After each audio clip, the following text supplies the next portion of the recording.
Buenas tardes a todos. Muchas gracias por vuestra asistencia a esta ceremonia de entrega de diplomas de las actividades de posgrado de la Fundación de Estudios Bursátiles y Financieros, así como a la apertura del curso académico 2022-2023. ¿Se oye bien? Vale, pensaba que comentaban que no se oía. Vale, en cualquier caso, en primer lugar, hay que agradecer la cesión de la sede al Ilustre Colegio de Notarios de Valencia, que forma parte del patronato de la Fundación de Estudios Bursátiles y Financieros. El edificio de la Fundación está en renovación y no tenemos el salón de actos disponible y nos han cedido amablemente estas instalaciones. Instalaciones que el mes pasado terminamos y clausuramos el ciclo de jornadas sobre la reforma de la ley concursal, que han tenido gran éxito en septiembre, octubre y noviembre. 3 jornadas que hemos hecho para hablar del alcance de la reforma de la ley concursal, que sabéis que ha sido de gran envergadura y que preocupa mucho a notarios, a empresas y a entidades financieras por cómo van a cambiar todos los procedimientos de concurso en las empresas españolas. Y bueno, hoy nos reúne hoy aquí la apertura de curso, que hacemos coincidir con la clausura y entrega de diplomas del curso anterior. La verdad es que son caras de satisfacción en los alumnos que han terminado su curso. Alguno de ellos ya me estaba comentando su nuevo destino profesional, lo cual es un motivo de alegría, un motivo de felicitación por la excelencia académica, por la excelencia también profesional, porque en esas prácticas que hacen después de los posgrados, pues han conseguido muchos de ellos que en lugar de prácticas fueran un contrato de trabajo, con lo cual varios de ellos antes incluso de acabar el máster de finanzas, ¿no? Para la entrega de diplomas vamos a contar con los directores y coordinadores académicos de los másters y previamente vamos a tener una lección magistral del director general de Conducta de Entidades del Banco de España, que tan amablemente nos acompaña. Destacar que bueno, pues es un día importante para los alumnos, que son los protagonistas en la tarde de hoy, aquellos que han terminado su curso de posgrado porque han terminado sus estudios y, como digo, ya están en el mundo profesional. Ha destacado su laboriosidad, su sacrificio, su esfuerzo, su responsabilidad, valores todos ellos personales, pero además el trabajo en equipo, el ambiente que había en los cambios de clase, que realmente bueno, pues había una gran cordialidad cuando se han hecho trabajos en grupo, incluso pues cuando ha habido, por ejemplo, en el máster de asesoría jurídica de empresas, las visitas a despachos, que las hacemos a mediodía, y realmente bueno, pues son mediodías exigentes, porque estamos ahí en el despacho, nos abren la cocinilla del despacho, nos explican las carreras profesionales, cómo hacen la captación del talento, cómo potencian ese talento joven. Y bueno, pues destacar que la mejor inversión es la formación para vosotros. Formación continua, no penséis que esto es un sitio de llegada, sino que bueno, pues es una formación continua que deberéis seguir haciendo a lo largo de vuestra vida, porque la formación es muy necesaria. La especialización cada vez es más importante. En las finanzas constantemente están cambiando las finanzas. Aquí tenemos algunos financieros que lo sabéis, que cada vez son más exigentes. Y en el mundo jurídico, pues acabamos de citar la ley concursal, por ejemplo, pues que ha cambiado totalmente, ¿no? Sabéis que la actualización, el reciclaje es súper importante. Tenemos también hoy los diplomas de la formación ESG Advisor. Los temas ESG cada vez son más demandados, tanto en empresas como en entidades financieras.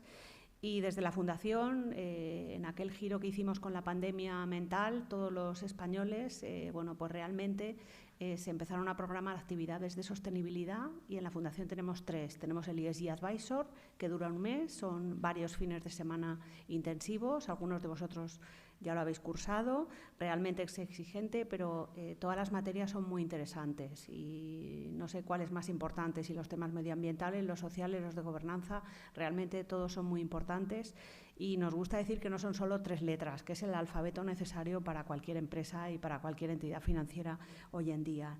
También tenemos el curso de sostenibilidad en julio que hacemos para universitarios, son 3 mañanas, os animo a que os conectéis porque realmente es un curso que también ayuda para empezar a entender las finanzas. Y el de sostenibilidad de pymes, que lo solemos hacer en septiembre, que son 3 tardes también para aproximar a las pymes a este tema de la sostenibilidad tan importante. De las 3 publicaciones que tiene en marcha ahora mismo la Fundación, una de ellas es un diccionario de sostenibilidad, que es muy necesario porque hay un vocabulario muy complejo, muy amplio y muchas empresas, entidades financieras, incluso ciudadanos se preguntan muchos vocablos de sostenibilidad, lo que implican y lo que significan. La regulación europea va muy rápida, el continente europeo es líder mundial en sostenibilidad y las exigencias para las empresas, para las familias, para cualquiera que contrate una hipoteca en su vivienda, bueno, pues cada vez son más importantes y por eso es bueno conocer ese vocabulario. También vamos a hacer la actualización del libro de valoración de empresas en colaboración con la Fundación Nico. El libro de valoración de empresas lo hicimos en 2008 y bueno, pues habían salido nuevos temas, valoración de intangibles, valoración de tecnológicas, valoración de startups, que exigían hacer una nueva edición del libro y que lo vamos a programar el año que viene. Y bueno, pues aparte de esos temas de investigación, seguiremos con la formación, gracias a vosotros que vendréis a aprender a la Fundación y que habéis venido y que os incorporáis al mercado laboral y estáis mostrando con vuestros valores personales y vuestros valores de equipo que la excelencia es posible en Valencia, que no queremos que se vaya el talento de la Comunidad Valenciana. Esa apuesta por la plaza financiera valenciana, esa apuesta por el talento aquí, por formar aquí y porque continuéis aquí, que nos pidieron en su día, por ejemplo, los despachos jurídicos en nuestra reunión en el Colegio de Abogados de Valencia y que después refrendamos en nuestra alianza con la Universidad Católica de Valencia. En el caso del máster de finanzas, la alianza con la Universidad CEU Cardenal Herrera, que nos acompaña hoy aquí su vicedecana, Laura, muchísimas gracias. Muchísimas gracias, Nuria, también por acompañarnos. Pues realmente son alianzas de reforzar los programas de posgrado, de consolidarlos y de conseguir que vosotros os incorporéis al mundo laboral con ese expertise actualizado tan importante. Sin más, doy la palabra a doña Paloma Martínez, directora de la sucursal de Valencia del Banco de España, que va a presentar al ponente de hoy. Muchísimas gracias. Buenas tardes a todos y muchas gracias, Isabel, por tus palabras. En primer lugar, quiero agradecer a la Fundación de Estudios Bursátiles y Financieros su amable invitación a participar en este acto y también, en primer lugar, quiero felicitar a todos los alumnos y alumnas que estáis presentes aquí y que hoy os vais a graduar. Mis más cordial enhorabuena a todos ustedes. Es un placer como representante del Banco de España aquí en Valencia poder participar en este acto de apertura y de clausura del curso académico 2021-2022 y además hacerlo en este entorno tan especial como es el ilustre Colegio Notarial de Valencia, colegio al que tengo pues mucho afecto y mucho cariño por diversos motivos personales. Para mí también es un privilegio poder presentar hoy en este acto a don Fernando Tejada de la Fuente, director del Departamento de Conducta de Entidades, al que conozco ya desde hace mucho tiempo porque iniciamos nuestra carrera profesional en el banco ya prácticamente juntos, pero ya hemos estado muchos años allí en nuestros servicios centrales de Madrid trabajando y colaborando. Y bueno, quiero agradecerle la amabilidad y la deferencia que ha tenido en desplazarse aquí a Valencia para participar en este acto e impartir una conferencia y una ponencia cuyo título es La importancia de la educación financiera y las competencias digitales. El Departamento de Conducta de Entidades está adscrito a nuestra Dirección General de Conducta Financiera y Billetes y dentro de él se encuentra una división específica de educación financiera en la cual Fernando pues, está desarrollando un gran trabajo y está poniendo mucho empeño en fomentar y en desarrollar y que, por cierto, quiero darle las gracias porque está consiguiendo mucho éxito en todo este ámbito de la educación financiera. El impulso de la educación financiera y el fortalecimiento de la conducta de entidades, que son áreas que se llevan en el departamento de Fernando, son dos objetivos de vital importancia para el Banco de España. De hecho, son dos objetivos que se recogen de una manera muy especial y relevante en nuestro plan estratégico del Banco de España del año 2024. Este plan se inició en el 2020, tiene una trayectoria temporal de 4 años y en él se están desarrollando pues, un montón de actuaciones y de iniciativas, entre las que cabe destacar el interés que tiene el Banco de España por acercarse a la ciudadanía y por mejorar el servicio de atención al público. Para estas cuestiones de mejorar un poco el servicio al público y acercarse a la ciudadanía, cuenta con una red de sucursales distribuidas por todo nuestro territorio nacional, entre la que se encuentra nuestra sede actual en Valencia, y que además el banco, pues bueno, con eso refuerza, con esta presencia territorial, refuerza así el papel local y regional. Y yo, sin más preámbulos, voy a ceder la palabra a don Fernando Tejada y sin antes pues agradecerle su presencia aquí de nuevo en Valencia. Fernando, cuando quieras. Pues muchas gracias, Paloma, y muchas gracias, Isabel. Un placer, como siempre, venir a Valencia y venir a esta casa, a la Fundación de Estudios Financieros y Bursátiles, y también, en este caso, al Colegio Notarial de Valencia, que nos ha cedido esta sala tan impresionante, ¿no? Casi asusta hablar desde aquí, más que oír desde ahí, ¿no? Incluso. Y como ha dicho Paloma, muchísimas gracias también a nuestra sucursal en Valencia, que está contribuyendo decisivamente a este plan estratégico que citaba Paloma, de abrir el banco a la sociedad y de dar a conocer qué hacemos, ¿no? Y en este sentido hoy vamos a hablar de algo muy importante que tiene que ver mucho con, me vais a permitir que os tutee, primero porque sois jóvenes y segundo porque sois casi colegas todos, ¿no? Ya sois profesionales de las finanzas, y aquí es donde quería llegar, ¿no? Hoy voy a hablar yo de educación financiera. Vosotros sois profesionales, algunos que ya, como señalaba Isabel, estáis saliendo al mercado de trabajo, otros lo vais a hacer, pues si todo va bien, en unos meses o el año que viene, los del curso que comienza, ¿no? Y bueno, pues tenemos una responsabilidad profesional, ¿no? Y la educación financiera pues es una responsabilidad de toda la sociedad, ¿no? Y especialmente de las personas que sabemos finanzas, ¿no? Y que conocemos el mundo de las finanzas. Yo creo que tenemos una especial responsabilidad para que en nuestra labor de asesoramiento, en nuestra labor profesional, pues seamos capaces de hacer entendibles las cosas para los ciudadanos. De esta manera estaremos contribuyendo a que la sociedad funcione mejor, ¿no? Y de esto es de lo que vamos a hablar hoy. No sé si nos van a pasar ya la presentación, porque ahora, estupendo. Porque, como digo, es el eje central de la charla que vamos a tener. Si es que tenemos presentación.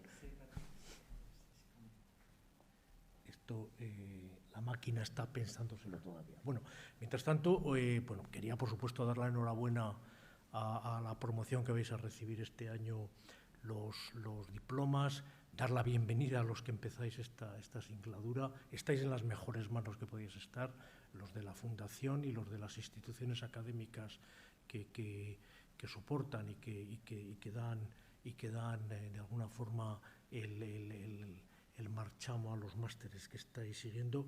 Y quería también tener unas palabras de agradecimiento para los profesores, ¿no? Y para los tutores.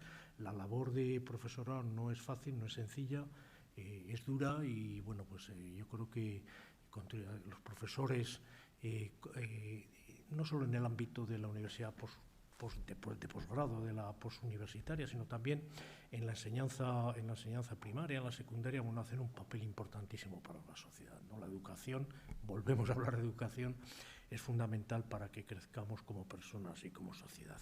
Y en fin, no sé muy bien si voy a poder emplear la presentación. En cualquier caso, ya. Bueno, si no podría empezar. Yo creo que hay algo del formato que no acaba de estar bien.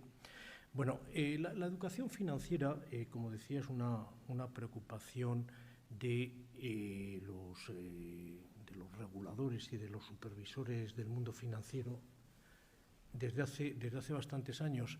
Y esto es así porque la educación financiera es básica para desenvolverse en la vida. Perdón, no sé si me voy a intentar.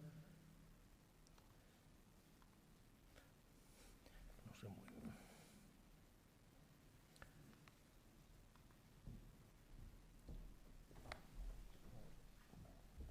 sé muy bien si es.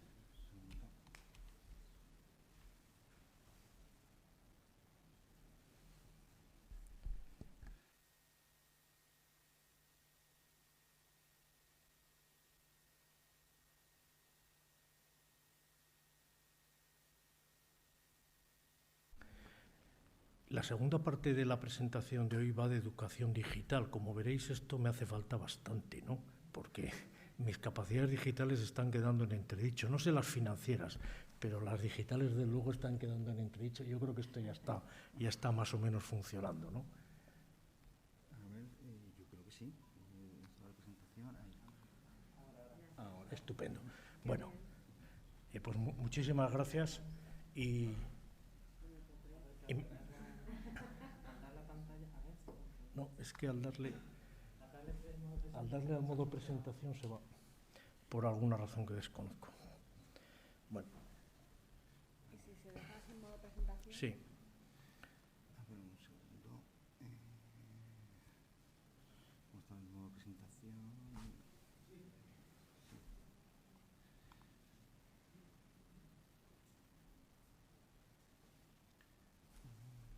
Aquí hay una opción para verlo. A ver, aquí.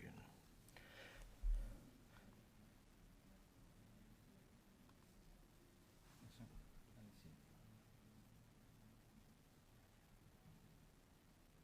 Pues no hay manera.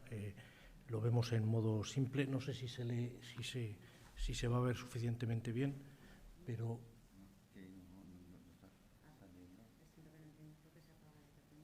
pues no sé. Bueno, prometo, Isabel, el año que viene me invitas otra vez y prometo hacerlo mejor. Prometo haber adquirido destrezas digitales. Bueno, estaba diciendo que la educación financiera es algo de lo que se habla mucho y yo creo que durante unos años la hemos tenido que estar reivindicando. Ahora mismo está ya en la agenda de los reguladores y de los supervisores, tanto en el plano internacional como en el plano doméstico, ¿no? La educación financiera ha emergido como una de las preocupaciones del sector financiero y esto tiene mucho que ver con dos tipos de cuestiones, ¿no? En primer lugar, con la necesidad de que los ciudadanos en general hagan una planificación de sus finanzas domésticas y, en segundo lugar, muy directamente relacionado también, por desgracia, con la necesidad de que sean capaces de enfrentarse al mercado financiero en condiciones de tomar decisiones de una manera responsable, es decir, conocer para la toma de decisiones. En este sentido, como digo, la educación financiera deviene como una herramienta básica para desenvolverse en la vida. Hoy en día prácticamente es inconcebible muchos actos de nuestra vida cotidiana, como por ejemplo contratar una línea telefónica o alquilar una bicicleta de estas que hay en las ciudades, etcétera, sin tener una tarjeta de crédito o una cuenta, ¿no? Y además contribuye decisivamente al bienestar personal en la medida en que la planificación financiera de las familias ayuda, por decirlo de una manera coloquial, a llegar a fin de mes, y social, ¿no? En la medida en que todo lo que sea aumentar la educación de los ciudadanos contribuye a un mejor funcionamiento del mercado financiero y, en este sentido, también a la estabilidad financiera. Y sin duda la educación financiera también aporta su granito de arena para prevenir la vulnerabilidad financiera, en definitiva las situaciones de sobreendeudamiento y de insolvencia de particulares especialmente y de pequeños empresarios y comerciantes, ¿no? Y en este sentido también cumple una labor social. Por estas razones, en el Banco de España, y no solo en el Banco de España, en la mayor parte de los supervisores financieros, en España y fuera de España, la educación financiera se asocia siempre a la supervisión y a la regulación de conducta, de manera que para mejorar las relaciones en el mercado financiero, en el mercado bancario en particular, en nuestro caso, y en la provisión de servicios de pago, trabajamos, digamos, con dos palancas, ¿no? Por el lado de la oferta de productos y servicios financieros tenemos un sistema que regula a las entidades cómo pueden comercializar productos, qué tipo de información tienen que proveer a sus clientes sobre los productos, todas esas cosas que habéis oído de las TAEs, la información precontractual, la INE de los créditos, la FIPRE de los créditos hipotecarios, todo ese tipo de cosas es la regulación de la transparencia, la regulación de la comercialización de productos financieros. Y, adicionalmente, también desde el lado de la oferta, eso hay que supervisarlo, ¿no? Es otra de las cosas que hacemos desde el Banco de España y singularmente desde el departamento que dirijo, supervisar en qué medida los bancos cumplen con esa normativa de comercialización de productos y de transparencia en la relación con sus clientes. Pero, claro, esto no quedaría completo si por el lado de la demanda no estuviéramos empoderando a los ciudadanos para que efectivamente puedan acudir, como decía antes, a ese mercado financiero en condiciones, digamos, de conocimiento que les permitan tomar decisiones con responsabilidad. En este sentido, hay una cierta complementariedad y retroalimentación entre ambas herramientas, la regulación y la supervisión de conducta por un lado y la educación financiera por otro, porque en definitiva persiguen un objetivo similar, ¿no? En el Banco de España esto lo abordamos desde dos frentes. Por un lado, tenemos un ámbito compartido con el Ministerio de Asuntos Económicos y Transformación Digital y la Comisión Nacional del Mercado de Valores, que es una cosa que se llama el Plan de Educación Financiera, ¿no? Y que en concreto responde a una marca, Finanzas para Todos, una marca blanca, que tenéis a vuestra disposición un web que se llama así, finanzasparatodos.es, en el que hay multitud de recursos sobre finanzas básicas, economía doméstica, ahorro, inversión, endeudamiento, jubilación, riesgo, rentabilidad, todo este tipo de cuestiones. Hay también herramientas de tipo más práctico, calculadoras de presupuesto, calculadoras de amortización de créditos hipotecarios, calculadoras de TAE, a los cuales podéis acudir. El plan de educación financiera está plenamente homologado con los estándares internacionales, que en este caso son los que establece la Organización para la Cooperación y el Desarrollo Económico, la OCDE, que tiene definidos unos principios de alto nivel para las estrategias nacionales de educación financiera, y dentro de este plan de educación financiera pues hay partes interesadas de todo tipo, ¿no? Tenemos desde asociaciones de consumo, la propia industria bancaria y de valores, la industria del aseguramiento, tenemos entidades del tercer sector, tenemos, en fin, multitud de instituciones públicas y privadas, más de 40 colaboradores. Uno de ellos es, y hay que agradecer aquí la implicación que tiene la Fundación en la educación financiera, es uno de los colaboradores más activos y sin duda el colaborador más importante en el ámbito regional de la Comunidad Valenciana, ¿no? O sea que desde aquí también mi agradecimiento para Isabel, porque ellos, la red de colaboradores, son la fuerza de este plan de educación financiera. El plan de educación financiera tiene una vocación de, como podéis entender, de capilaridad, de ahí que busquemos esta multiplicidad de stakeholders, de partes interesadas, que nos permiten llegar a todos los rincones de la geografía española y sobre todo, y más importante, a todos los rincones de la sociedad española, ¿no? Porque no cabe duda que desde el Banco de España, desde la Comisión Nacional de Mercado de Valores, desde el Ministerio de Economía, pues hay sensibilidades sociales que nos resulta muy difícil captar, ¿no? Pero paralelamente a esta actuación, digamos, colaborativa de educación financiera, el Banco de España desarrolla sus propias herramientas también de educación financiera muy centradas en lo que son nuestras funciones, ¿no? Y entonces aquí ofrecemos contenidos de educación financiera sobre finanzas básicas, productos financieros y servicios de pago, economía y sobre el efectivo. El uso de los billetes y de las monedas es un medio de pago que, como sabéis, somos monopolistas de ese medio de pago y, lógicamente, pues siendo monopolistas, nos permitimos el lujo de explicar en qué consiste y las características que tienen los billetes, su validez, su ciclo vital, etcétera, ¿no? Bueno, material de este tipo no voy a aburriros porque no es el objeto de la charla de hoy.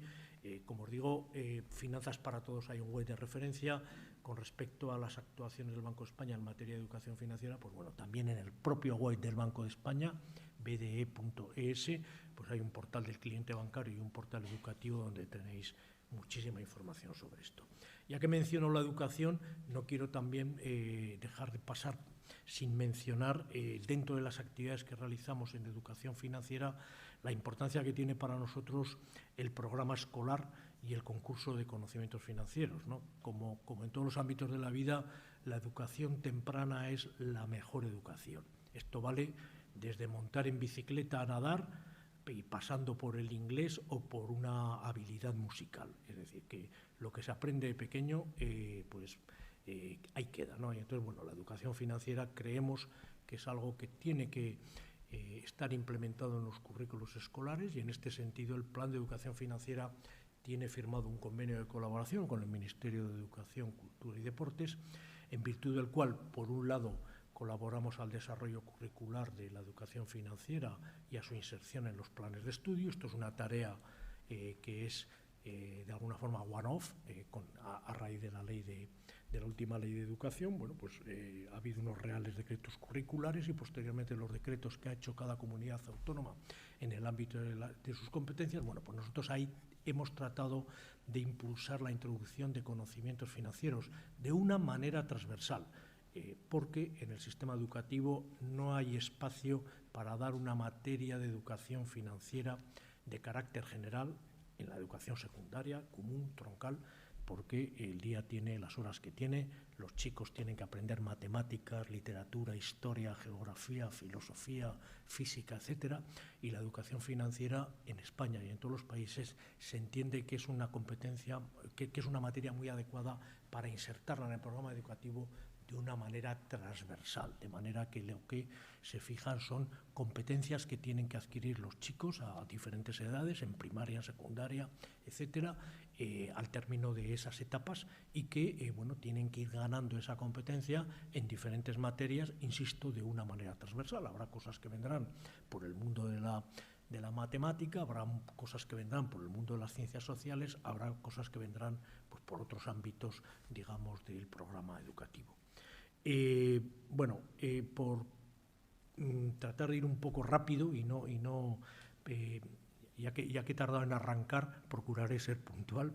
Quería también pararme un momento sobre la educación financiera en Europa. Todo esto que os estoy hablando de la educación financiera en España, nosotros no somos la aldea de Asteris, o sea, no somos un hecho aislado. Esto de la educación financiera es algo que preocupa a nivel internacional. De hecho, la Comisión Europea ha publicado muy recientemente, esta última primavera, un mapa de competencias para adultos en la Unión Europea que se ha hecho en colaboración con la OCDE. Como os decía, la OCDE es el organismo de vanguardia en la medición y en el establecimiento de criterios de educación financiera.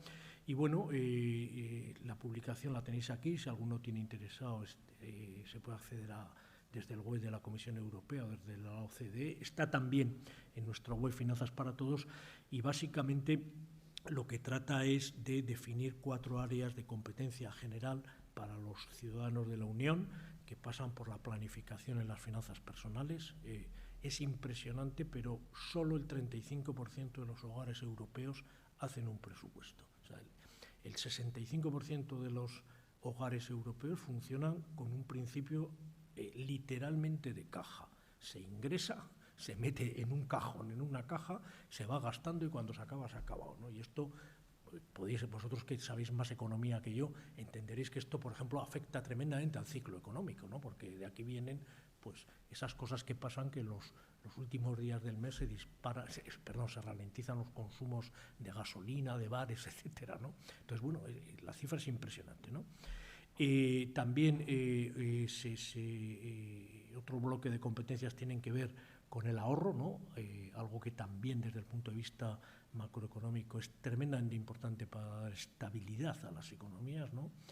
Incide mucho el mapa de competencias europeo en el endeudamiento responsable. Esto es algo que es interesante porque nosotros, de nuevo, desde el punto de vista de la regulación y de la supervisión, estamos insistiendo mucho en el préstamo responsable, es decir, en que los bancos, cuando conceden créditos, los concedan conociendo las circunstancias de los que van a ser sus deudores, ¿no? Y valorando adecuadamente la capacidad de pago de esos deudores. Pero efectivamente, por el otro lado, tenemos que desarrollar la competencia en esos mismos señores que van a ser deudores de los bancos para que se endeuden de manera responsable.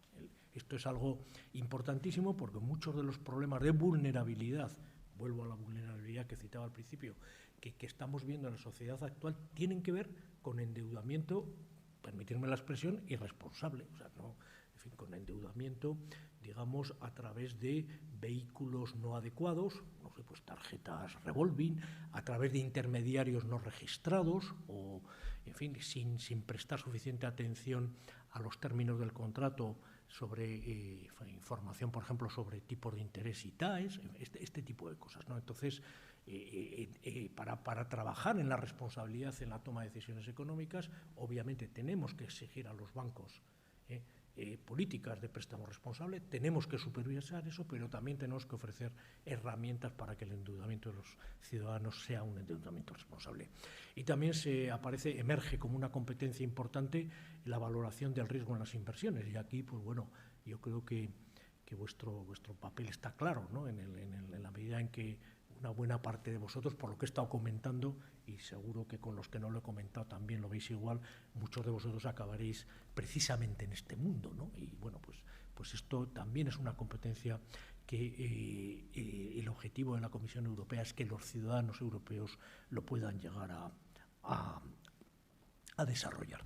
Bueno, en la economía siempre hay entornos cambiantes, ¿no? Y realmente nosotros tenemos todas estas políticas y todas estas iniciativas de educación financiera se pusieron en marcha a mediados de la primera década de este siglo, digamos entre los años 2005-2010, hablando un poco en términos generales, pero ahora estamos en un nuevo escenario. Hemos tenido un episodio one-off, un episodio de pandemia que bueno, nos ha marcado en el sentido de que nos ha descubierto la vulnerabilidad económica con toda la crudeza del mundo y además nos ha hecho dar un paso de gigante en la digitalización de los servicios financieros, ¿no? Esto era algo que se veía venir, pero bueno, el día que cerraron los bancos y que no había más remedio que relacionarse o que establecer relaciones financieras por medios digitales, pues no hubo, para muchas personas que no se habían acercado al mundo digital y que no se habían planteado nunca que la componente digital de sus finanzas, pues tuvieron que enfrentarse a esto. Bueno,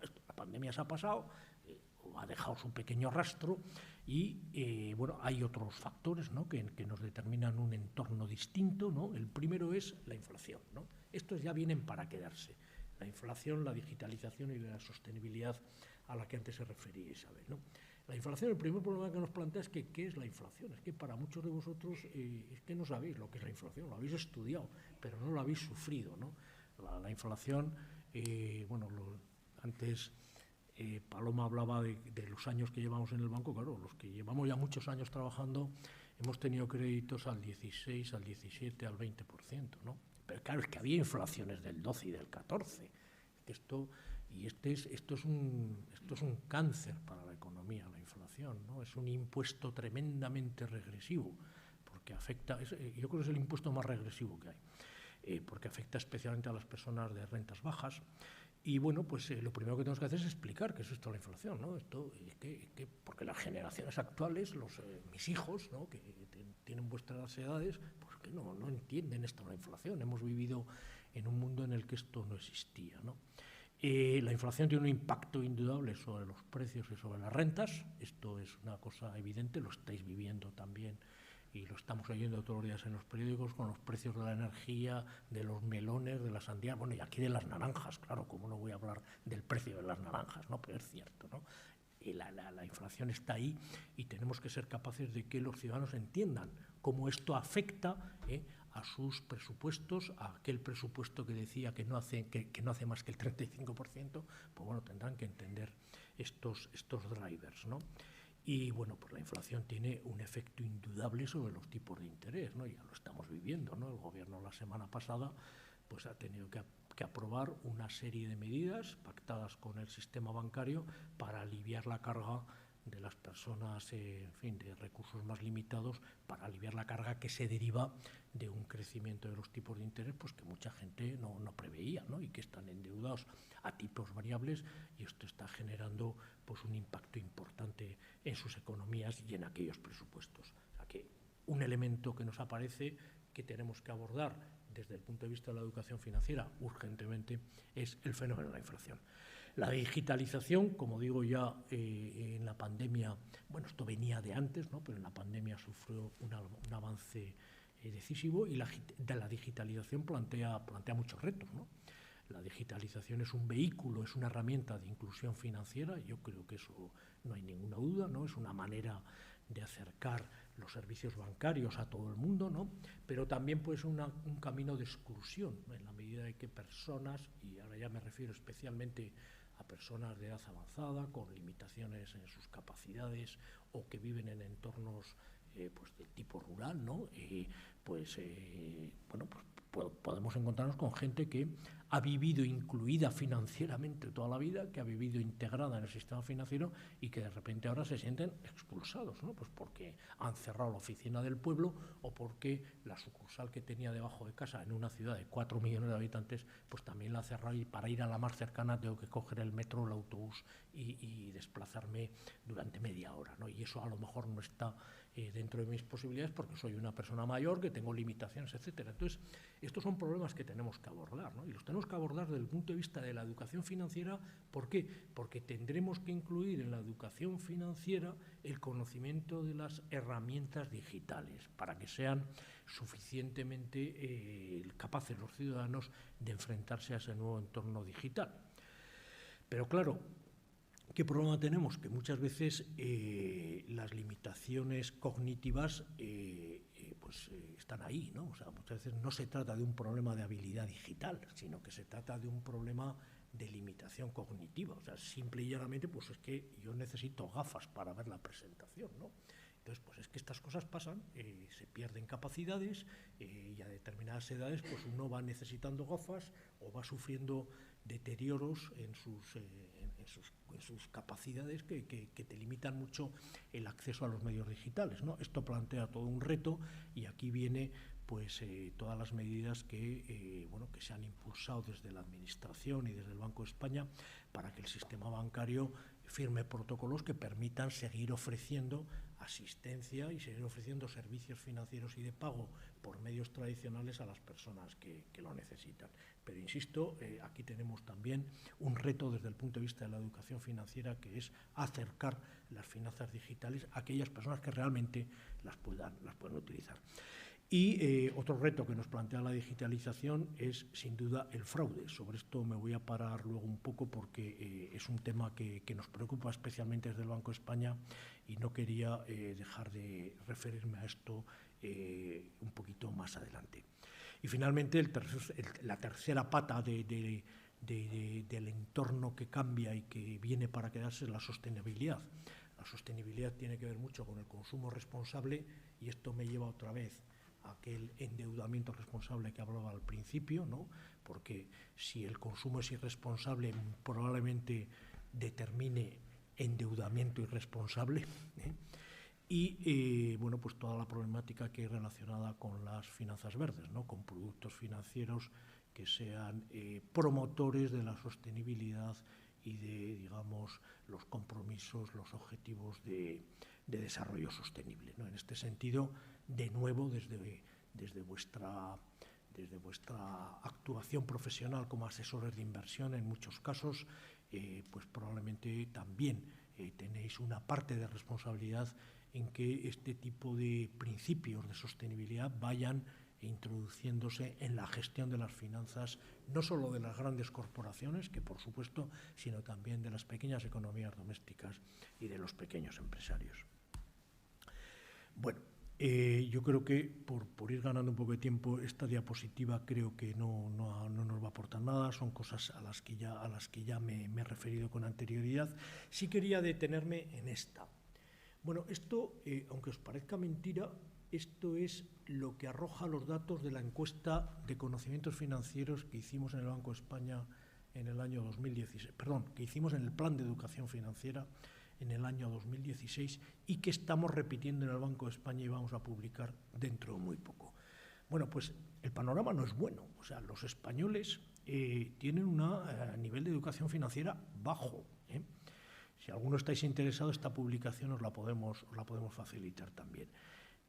Hay tres preguntas básicas que se hacen siempre para medir la educación financiera de un colectivo, ¿no? Sea el que sea, ¿no? La primera es, pues, es la típica pregunta que trata de descubrir si se domina el concepto de inflación, ni más ni menos. O sea, entender qué significa la inflación. La segunda pregunta es una pregunta en la que, de una manera muy simple, te comparan un interés simple con un interés compuesto para ver si eres capaz de entender que es el interés compuesto, y la tercera pregunta pues es la diversificación del riesgo, que básicamente es preguntar que si es mejor poner todos los huevos en la misma cesta o separarlos en cestas distintas, ¿no? Bueno, pues los resultados, no voy a entrar ahora en las preguntas porque no quiero aburriros, pero los resultados, que es lo que me interesa, son los que veis, es decir, solo el 58% de los españoles es capaz de contestar correctamente a la pregunta de inflación. Esto es demoledor, ¿no? Fijaros que hay bueno, pues un porcentaje altísimo de españoles que lo hacen incorrectamente y hay otros que ni siquiera contestan, ¿no? Pero es que en el caso del interés compuesto la cosa es peor. O sea, ni la mitad de los españoles es capaz de entender lo que es un interés compuesto. Aquí hay un problema básico, y es que la progresión geométrica no se enseña en los colegios. Esto desgraciadamente es así. Vosotros probablemente hayáis pasado o muchos de vosotros habéis pasado por el bachillerato de ciencias y probablemente sí hayáis estudiado la progresión geométrica, pero hoy en día hay, o sea, uno puede escaparse del sistema, perdón por la expresión, puede escaparse del sistema obligatorio de educación sin conocer la progresión geométrica. Claro, la progresión geométrica es la base del interés compuesto, y el interés compuesto pues es la base del endeudamiento, ¿no? Y de nuevo volvemos al tema del endeudamiento responsable. Difícil es que la gente se endeude responsablemente cuando no se entiende lo que es el interés compuesto. Este resultado a mí particularmente me preocupa bastante, ¿no?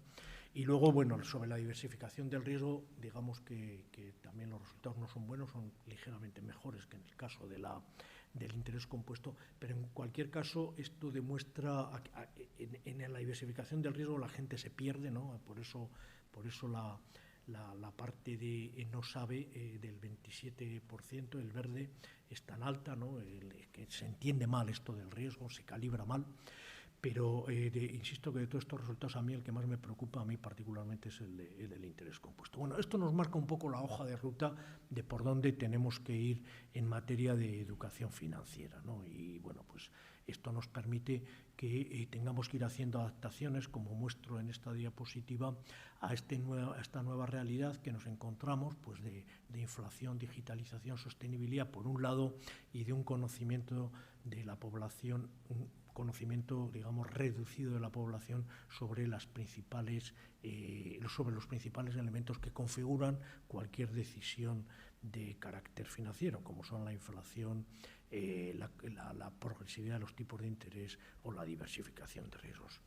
Bueno, ya voy entrando en la parte final de la presentación, y bueno, simplemente en esta diapositiva quería hacer un llamamiento a lo que he puesto ahí en rojo en el centro, y es la responsabilidad individual. Esto es algo que es tremendamente importante. Nosotros podemos hacer desde el plan de educación financiera, pues eso, días de la educación financiera, tener portales del cliente bancario, tener portales de finanzas para todos, pero la educación financiera tiene que ver mucho con la asunción de responsabilidades a nivel individual. Y aquí vuelvo a repetiros que creo que los profesionales de las finanzas tenemos una responsabilidad social para que los individuos asuman esta responsabilidad individual. Tenemos una labor importante que hacer. Yo os invito, de hecho, a que muchas veces nos gusta hacer voluntariados y nos vamos a la Cruz Roja, que está muy bien ir a la Cruz Roja, no digo que no se vaya a la Cruz Roja, pero hay voluntariados de educación financiera, y nosotros que sabemos finanzas, nosotros que entendemos estos, pues a lo mejor podemos ayudar a gente que no sabe hacer un presupuesto familiar, ¿no? O que no sabe, en fin, calcular la cuota de un préstamo, o que no entiende la información precontractual que le han dado en un banco para un crédito que tienen que pedir para la lavadora. O sea que hay voluntarios de este tipo. Si alguno os interesa y estáis interesados, pues nos podéis decir y os orientamos en este sentido. Pero de verdad que aquí hay una responsabilidad profesional importante. Para terminar, como os decía, traía en la diapositiva una serie de tips sobre el fraude, que es algo que nos preocupa enormemente, el fraude a través de medios digitales, no el fraude financiero a través de medios digitales. Básicamente, en esta primera diapositiva y en la siguiente, lo que os pongo son pues bueno, los consejos básicos que yo creo que vosotros como usuarios avezados que seréis de ordenadores y de aplicaciones ya conocéis, todas las precauciones que hay que tener con las claves, con pinchar a los enlaces, con las OTPs, los OTPs son los mensajitos estos que te mandan los bancos para confirmar las operaciones, la instalación de antivirus, los adjuntos de los emails, la modificación periódica de las contraseñas, leer bien los SMS para ver si gramaticalmente están bien contextualizados, que esto yo creo que es algo que no solemos hacer y que permite descubrir muchos intentos de fraude, bueno, los bloqueos con contraseña de los aparatos, etcétera, ¿no? Pero sobre todo me quería parar en algunos consejos de carácter más, no sé si esto se ve un poquito pequeño y me interesa que lo veáis en grande. Si no, aprovecho que estoy en este formato para... Bueno.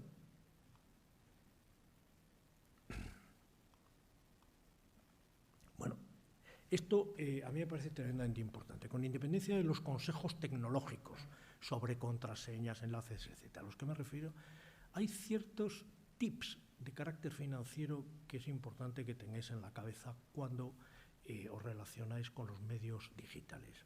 Mantener saldos adecuados en las cuentas. O sea, que estamos encontrando con gente que les hacen transferencia y les levantan de las cuentas 20 y 30.000 euros. No, es que una cuenta operativa sobre la que giráis recibos, sobre la que hay cargos de tarjeta, etcétera, no puede tener esos saldos. Si tenéis que dividir la cuenta y tener dos cuentas, pero la cuenta sobre la que estéis operando que tenga saldos pues reducidos, en fin, que cada uno tendrá que ajustarlo a sus necesidades, lógicamente, pero yo os invito a que le deis una vuelta a esto, ¿no?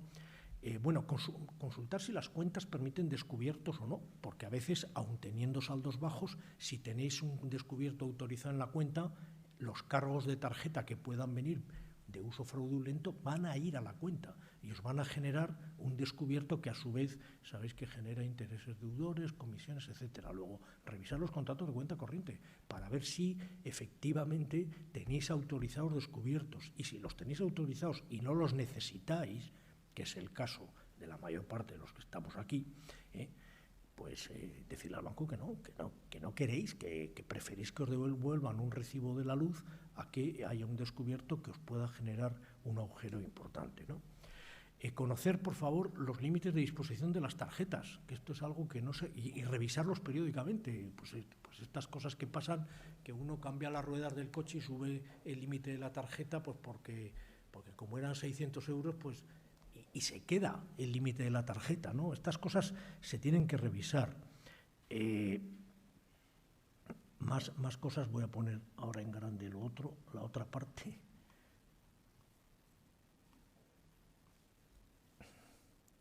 Bueno, efectivamente, para operaciones puntuales, pedir elevación de saldos, ¿no? Y revisarlos cuando ya habéis realizado la operación.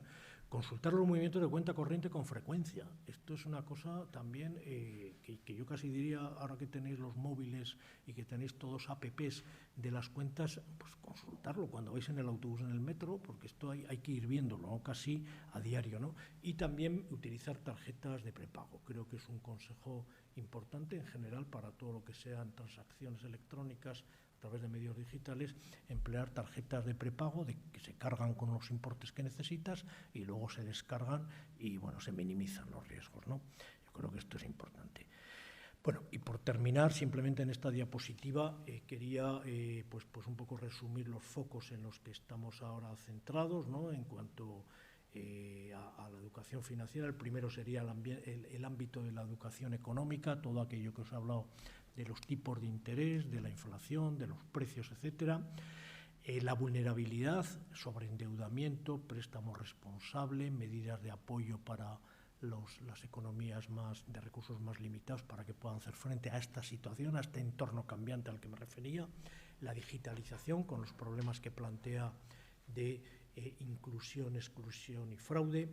La presencia curricular, la importancia de que la educación financiera esté en los currículos, esté en los colegios, pero también aquí, en la enseñanza de posgrado. Y finalmente, pues que el tema de la educación financiera afecta a todos los canales, que los canales por los que ofrecen servicios financieros cada día son más. Y bueno, pues esto nos obliga también a ir aumentando nuestra presencia para que llegar a través de redes sociales, apps, webs, televisión, cine, radio, en fin, todo tipo de medios, ¿no? Yo creo que aquí tenemos un reto importante de presencia y en este sentido la idea de tener un plan de educación financiera en el que hay muchas partes interesadas preocupa mucho. Y es importante también porque al final pues el Banco de España, la Comisión Nacional de Mercado de Valores, el Ministerio de Educación, el Ministerio de Asuntos Económicos, las instituciones públicas que estamos metidas en esta historia de la educación financiera somos eso, instituciones públicas pagadas de alguna forma con el impuesto, con los recursos de todos los españoles, y entonces estamos obligados también a evaluar nuestras iniciativas de educación financiera, a ver si efectivamente estamos cubriendo esas necesidades que detectamos en la encuesta de conocimientos financieros, ¿no?, que es mucho más amplia de lo que os he enseñado, y en ese sentido pues valorar si los recursos públicos que estamos utilizando lo estamos haciendo de manera eficiente o no. Y yo con esto pues hasta aquí me planto. No sé si espero haber satisfecho vuestras inquietudes y vuestras expectativas sobre esta lección de hoy, y en cualquier caso no hay tiempo hoy para preguntas, pero por supuesto estamos encantados en el Banco de España a través de la sucursal de Valencia o directamente a través de nuestra web. Hay un sistema de contacto en el que me podéis dirigir personalmente, Fernando Tejada, cualquier consulta, cualquier inquietud, cualquier reflexión que tengáis sobre esto o sobre cualquier otro asunto. Muchas gracias.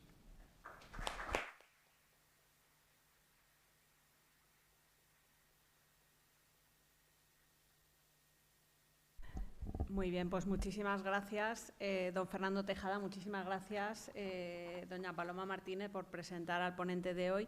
Hay que destacar la implicación del Banco de España con la educación financiera. Nosotros todos los años celebramos el primer lunes de octubre, el Día de la Educación Financiera. Los 2 últimos años han sido especialmente plena la convocatoria de estudiantes universitarios. Este año de ciberseguridad y todo el tema de los fraudes digitales, que preocupa muchísimo porque con la pandemia pues muchas más operaciones financieras, tal y como destacaba Fernando Tejada, pues se hacen de forma digital, y también se han multiplicado los fraudes por el acceso, bueno, pues de esos ciberdelincuentes a mucha información financiera. Muchísimas gracias por los consejos y vamos a continuar con el acto de hoy. Entonces sí que voy a invitar a que se incorporen a la mesa Nuria Martínez y Laura Fernández para ayudarnos a proceder a la entrega de diplomas a los posgraduados, y pido un aplauso para Nuria y para Laura.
Bueno, vamos a continuar con el orden previsto y ahora llega la parte más emotiva de la tarde, la intervención de los alumnos, de los representantes de las diferentes promociones.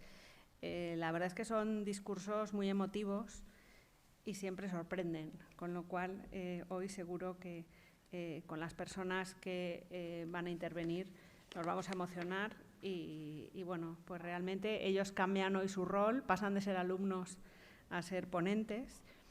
Y en primer lugar vamos a invitar a que se incorpore doña Marta Garzón, alumna del Máster Bursátil y Financiero, en representación de los alumnos de su promoción. Marta, el micro es tuyo.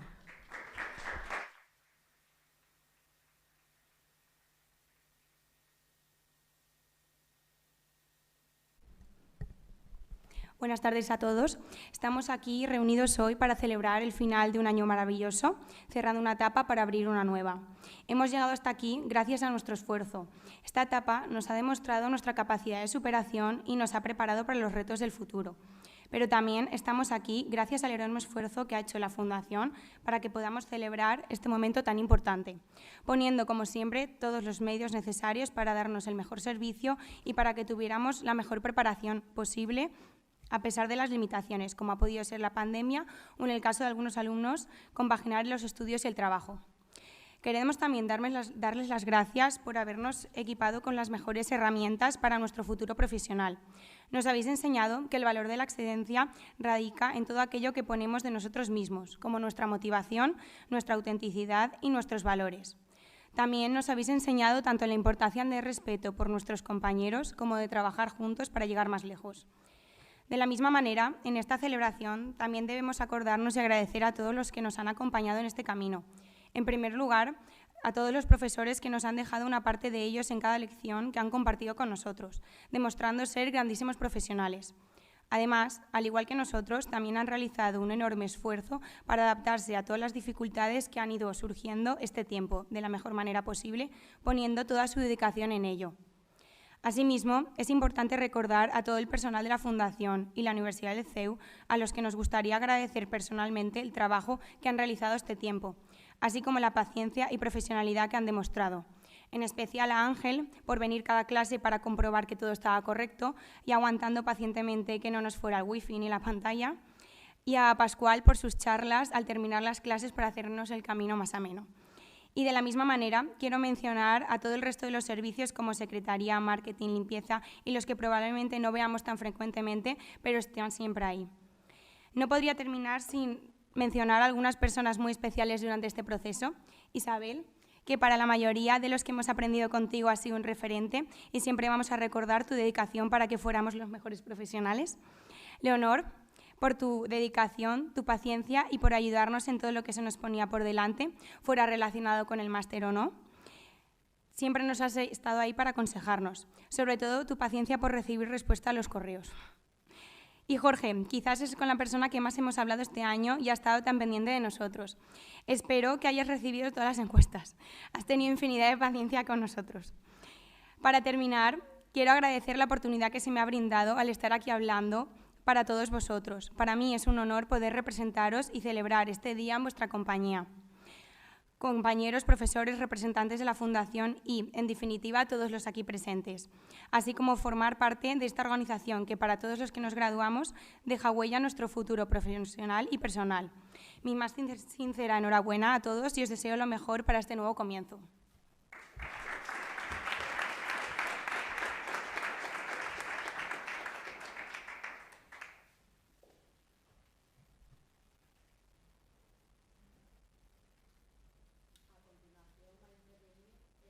Lamberto Albelta, en representación de los alumnos del Máster de Asesoría Jurídica de Empresas.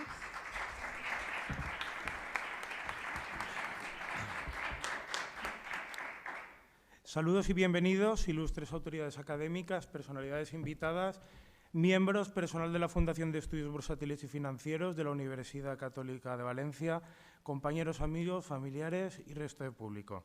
Gracias por estar aquí y haber aguantado hasta el final de este acto y acompañarnos en este momento. Hoy se me ha elegido a mí por segunda vez para expresar la voz de todos mis compañeros de promoción, tarea que espero cumplir correctamente y estar a la altura. Hace poco más de un año que empezó este máster de asesoría jurídica de empresa. Hace ya más de un año que un pequeño grupo de grandes estudiantes tomamos la acertada decisión de escoger esta alternativa de posgrado en aras de incrementar nuestra formación para tener el mejor porvenir profesional posible. Parece ayer y hace un año de aquel día en el que nos sentamos por primera vez en un aula junto a unos desconocidos. Desconocidos que hoy se han convertido en grandes amigos. Siempre va a quedar en nuestra memoria con cariño las subidas y bajadas de los pisos derivadas del desconocimiento del aula que nos tocaba. Se asemejaba en ocasiones al mayor misterio del universo, el conocer qué aula nos tocaba ese día. En ocasiones parecía un valor más volátil que la bolsa. Cuando ya llevábamos tiempo sentados, llegaba alguien con información privilegiada y nos daba la noticia de que teníamos que subir o bajar. Bajar o subir y volver a bajar otra vez. Las comidas de rigor los viernes entre clases, hecho que favorecía indudablemente a reforzar nuestros lazos personales y amistad. Nuestros coloquios y puestos en común hasta horas intempestivas los días anteriores a la entrega de un caso práctico. Esto nos ayudaba a suavizar nuestros elevados grados de alteración, exasperación, consternación y desesperación. Ejercicios prácticos que en algún otro caso llegaron a entregarse por más de uno en el último minuto anterior al vencimiento de entrega, cosa que yo nunca hice, pero tampoco volveré a hacer. Nuestras visitas a las más importantes y grandes firmas de despachos de España y sus agradecidos ágapes. Nuestros duros sábados de clase por la mañana. Recuerdo cuando alguna que otra vez alguno que otro decía un viernes al acabar la clase: no me despido, que nos vemos de nuevo en unas horas. Nuestros momentos duros, entre los que se incluye la famosa clase de financiación. Lo sabéis. En definitiva, hemos compartido muchas cosas buenas y otras menos buenas, que hubieran sido peores sin nuestra unión, ya que la unión hace la fuerza. Debemos manifestar un especial agradecimiento a todo el profesorado, auténticos maestros en su campo que se han esforzado en trasladarnos parte de su virtuosidad y conocimiento adquirido, y que nosotros hemos tenido la suerte de haber sabido aprender. A todo el personal de la Universidad Católica de Valencia, que nos ha facilitado un emplazamiento y siempre ha estado vigilando nuestra acomodación y se ha interesado porque estemos bien en todo momento y no nos falte de nada. Y a la Fundación de Estudios Bursátiles de Valencia, por haber posibilitado todo esto durante más de 3 décadas, hecho que ya per se habla por sí solo y es suficiente aval. Por facilitar una enseñanza de nivel estelar, concitando un elenco formado por los mayores expertos en cada materia, profesores y grandes maestros de los que hemos tenido la suerte de aprender, por filtrar y unir también a un alumnado brillante, tanto personal como intelectualmente, a la altura de tal docencia. Y a todo ese personal, especialmente a doña Isabel Jiménez Uriaga, su presidenta, por haberlo hecho posible. Un barco no navega viento en popa si no hay un buen capitán. A doña Leonor Vargas Escudero, por acompañarnos y asistirnos en nuestras visitas a los despachos, por prestarnos siempre su ayuda amable y humanamente, siempre que la hemos necesitado. Y como no podía ser de otro modo, a nuestro queridísimo Jorge Momblona Juan. El enlace más cercano y directo que hemos tenido, siendo el que más ha tenido que soportarnos y sufrirnos a todos. Gracias por tu gran paciencia. Siempre recordaremos tu insistencia para que rellenáramos las famosas encuestas. Jorge, enhorabuena, creo que al final lo conseguiste. Aquellos que pudisteis escuchar mi primer discurso de graduación, recordaréis que lo titulé como todo principio tiene un final. Hoy he querido otorgarle a la máxima del camino empieza aquí. En torno al año 29 a.C., Publio Virgilio Marón escribía las palabras viris adquirit eundo en su Eneida, que es el mayor poema de la literatura latina. Viris adquirit eundo puede traducirse como las fuerzas se adquieren marchando, caminando y avanzando. Compañeros y amigos, las fuerzas se adquieren marchando. Hemos iniciado nuestra marcha por el camino del gran porvenir que nos espera y en esta marcha nuestras fuerzas y méritos no van a hacer más que crecer. Camino, crecimiento y evolución, que no habría sido posible si no hubiésemos decidido iniciar un día, ya hace más de un año, este máster de asesoría jurídica de empresa que ahora ya hemos finalizado. Gracias a todos los que lo habéis hecho posible. Alumnos, compañeros, como os decía, el camino empieza aquí. Gracias.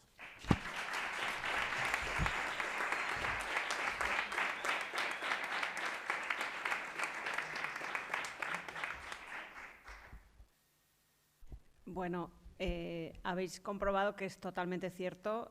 Los testimonios de los alumnos siempre son sorprendentes, maravillosos, y en la Fundación es donde aprendemos con vosotros día a día, con Lamberto, con Marta y con todos los demás alumnos que nos acompañan en el día de hoy.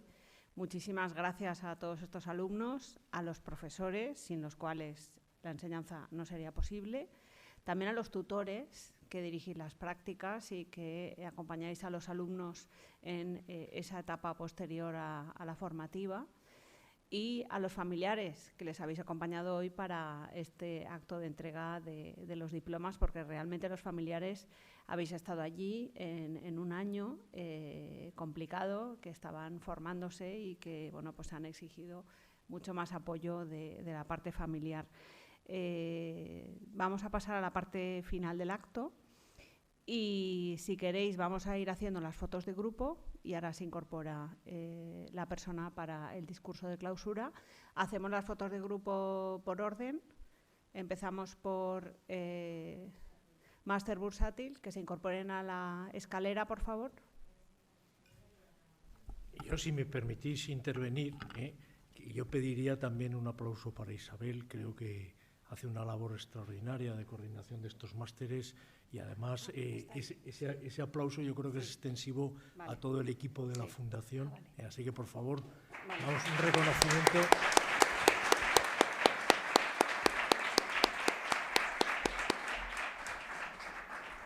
Vale, pues se incorpora ya don Manuel Illueca, director general del Instituto Valenciano de Finanzas, y haremos la clausura del acto y con posterioridad haremos las fotos de grupo.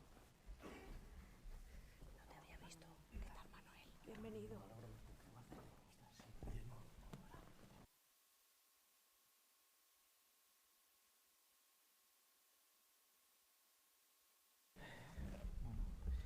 Bien, pues buenas tardes a todos, querida Isabel, directora general de la Fundación de Estudios Bursátiles y Financieros, querida Paloma, directora de la sede de Valencia del Banco de España, querido Fernando, nos encontramos otra vez en un acto de estas características. Bueno, para mí es un placer y una responsabilidad dirigirme a vosotros en un acto como este, un acto de clausura de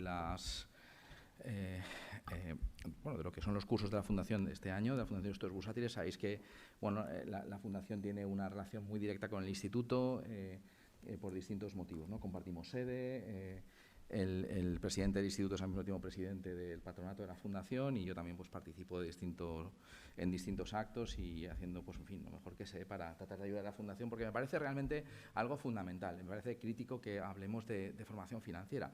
Estoy seguro que se ha hablado mucho de formación financiera a lo largo de esta sesión, pero yo voy a dar un poco mi visión, que también he tenido ocasión a veces de comentar con Fernando en actos en los que hemos coincidido. Mirad, yo evidentemente que hay un nivel de formación financiera que es imprescindible para la vida, ¿no? Firmamos muchos contratos a lo largo de la vida que tienen mucho componente financiero, porque necesitamos de alguna manera tener un nivel de consumo estable a lo largo de nuestra vida. Firmamos hipotecas, firmamos créditos al consumo, firmamos una serie de instrumentos financieros que de alguna manera nos tienen que dar un servicio y que nos permita acomodar nuestro consumo a los vaivenes de nuestra situación personal, ¿no? Y esto es así. Y esto, evidentemente, requiere tener unos conocimientos básicos de matemáticas financieras.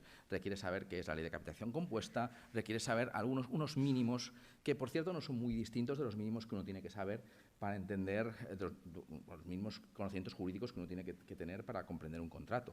Es decir, en esa clave, en esa lógica, cabría entender las necesidades de formación financiera para la vida, ¿no? Para digamos, entender lo que estamos firmando en cada momento. Yo creo que esto es muy importante que, de alguna manera, forme parte en el currículum de, yo diría incluso, personas que estén en educación secundaria. Creo que es fundamental que ahí ya empiece a conocerse este tipo de cuestiones, ¿no? Y ahí hay muchas instituciones haciendo un papel muy importante, ¿no? El Banco de España hace un papel muy importante con el portal Finanzas para Todos. Hay distintas, digamos, entidades financieras que hacen un trabajo encomiable. Es decir, yo creo que realmente se está avanzando mucho en ese sentido.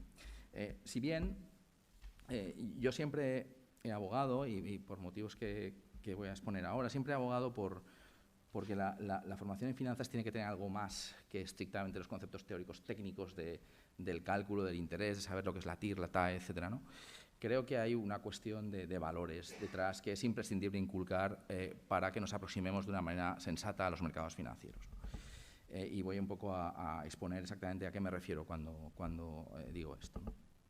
De entrada, parecería razonable que un nivel de formación financiera, digamos, avanzado, que vaya más allá de entender los contratos, que nos permita, digamos, interactuar con los mercados financieros en sentido amplio, exigiría entender algo mejor lo que es el proceso de formación de precios. Es decir, básicamente por qué los activos valen X, no valen Y, por qué están subiendo, por qué no están subiendo, etcétera, ¿no?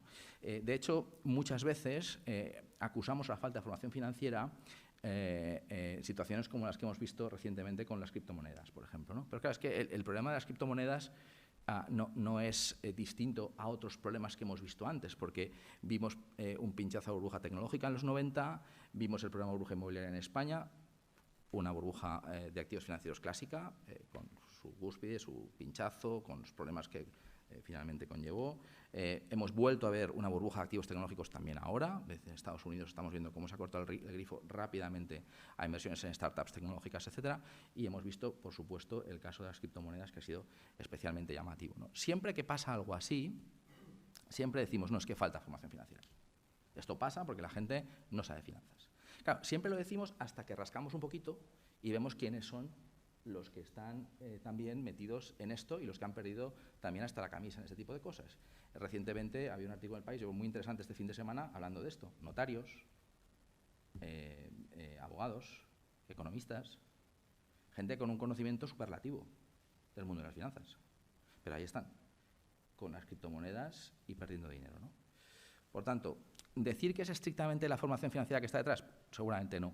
Y hay que entender un poco por qué es así, ¿no? Y qué es lo que nos hace caer en este tipo de cuestiones, incluso a personas que tienen un amplio conocimiento de las finanzas, ¿no? La primera cuestión que yo quiero traer aquí es que generalmente el tener unos sólidos conocimientos en el proceso de formación de precios de los activos financieros tiende a generarnos a veces un exceso de autoconfianza, ¿no? Claro, nos han explicado lo que es un balance, sabemos lo que es el EBITDA, sabemos lo que es rentabilidad, en el mejor de los casos sabemos medir el coste de capital, sabemos estimar el valor fundamental de un activo a través de los estados financieros. Es decir, hemos aprendido cosas en cursos avanzados de finanzas y de contabilidad que, de alguna manera, nos hacen creer que estamos en una posición, digamos, de superioridad respecto de los que operan en los mercados, ¿no? Y decimos, bueno, pues oye, yo sé de esto, entonces voy a invertir porque creo que voy a ganar. La realidad es que hay muchos artículos de investigación viendo cuáles han sido las posiciones de los profesores, de los catedráticos universitarios de finanzas cuando invierten en bolsa. Y el resultado pues, es que tienden a hacerlo peor que el mercado. Porque realmente es muy difícil hacerlo mejor que el mercado cuando uno invierte. Y es muy difícil hacerlo porque en una economía descentralizada el precio es un indicador sintético de toda la información que miles y miles y miles de personas disponen respecto a los activos. Toda esa información converge en el precio de un activo. Creer que porque uno tiene unos conocimientos de análisis fundamental, que uno va a tener una información superior respecto de lo que el mercado dispone en ese momento, pues es una cosa, digamos, que es muy heroica y que sin embargo, pues no paramos de ver casos de este estilo, ¿no? Por tanto, entiendo que la formación financiera que se tiene que dar tiene que partir de una premisa fundamental, y es que muchas veces para entender bien los mercados financieros uno tiene que entender, por supuesto, qué información es de la que él dispone para analizar y, sobre todo, tiene que tener una idea de qué información no dispone, de qué información disponen los demás que él seguramente no tiene, porque es precisamente con la información que él no tiene con la que uno puede perder muchísimo dinero. Por tanto, no es una cuestión de tener una superioridad de información, es una cuestión de saberla utilizar y de saber, modestamente, entender cuál puede ser la posición de cada uno. Evidentemente, con un análisis, digamos, fundamental, uno puede tener ciertas cautelas y, evidentemente, salirse de situaciones en las que claramente empieza a verse la situación complicada. Pero ahora vayamos a ese caso, ¿no? Vamos a ver, ¿por qué personas que saben análisis fundamental en la crisis nuestra de la vivienda, por qué cuando el precio de la vivienda superaba en porcentaje respecto de los alquileres, ¿no?, valores absolutamente desorbitados? ¿Por qué al final el precio sobre el alquiler daba unos dígitos que eran completamente inasumibles? ¿Y por qué, sin embargo, la gente seguía comprando, ¿no? Bueno, hay cuestiones que son, yo creo que muy importantes tenerlas presentes, ¿no? Y es que uno tenga una formación importante no significa que uno posiciona la racionalidad ante las emociones. O sea, yo puedo tener una información muy potente respecto a los activos financieros. Eso no significa que yo haga una aproximación racional a análisis de estados financieros por el hecho de tener mucha formación.